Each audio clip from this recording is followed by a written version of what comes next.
सिवान के पूर्व सांसद रहे मोहम्मद शहाबुद्दीन के पुत्र उसामा शहाब आरजेडी में हो गए शामिल। उसामा शहाब जब राजद का सदस्यता लिए तो उनके साथ उनकी मां हिना शहाब भी मौजूद रही।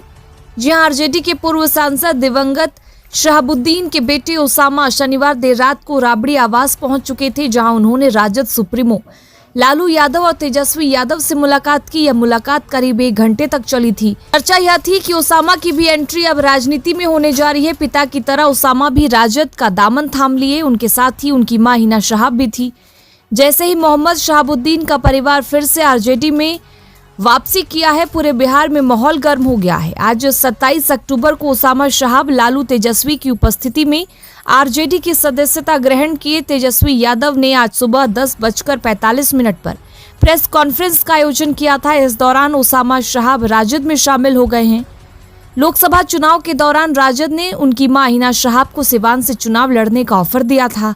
हालांकि उन्होंने इस ऑफर को ठुकरा दिया था। हिना शहाब निर्दलीय चुनाव लड़ी थी, हालांकि उनको हार का सामना करना पड़ा था। अब खबर है कि दोनों परिवारों के बीच जो दूरियां थी वह कम हो चुकी हैं। उसामा शहाब का जन्म 12 जून 1995 को सिवान में हुआ है। उनकी शुरुआती पढ़ाई घर में हुई।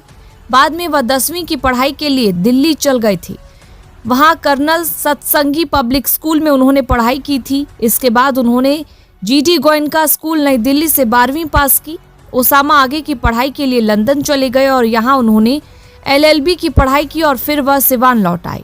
उनकी शादी साल 2021 में सिवान के ही जीरादेई के चांदपाली गांव के रहने वाले आफ्ताब आलम की बेटी आयशा से हुई थी। बता दें कि अगले साल 2025 में बिहार में विधानसभा का चुनाव है। ऐसे में उसामा के पार्टी में शामिल होने से यह चर्चाएं तेज हो गई हैं कि क्या 2025 में तेजस्वी यादव उसामा को टिकट देने की तैयारी में है। क्या 2025 में वे विधानसभा का चुनाव लड़ेंगे? हालांकि इस सवाल का जवाब समय ही देगा। वहीं जिस तरह से सारी चर्चाओं पर विराम लगाते हुए उसामा शहाब आरजेडी का दामन थामा है, पूरे बिहार में चर्चाओं का माहौल गर्म हो गया है।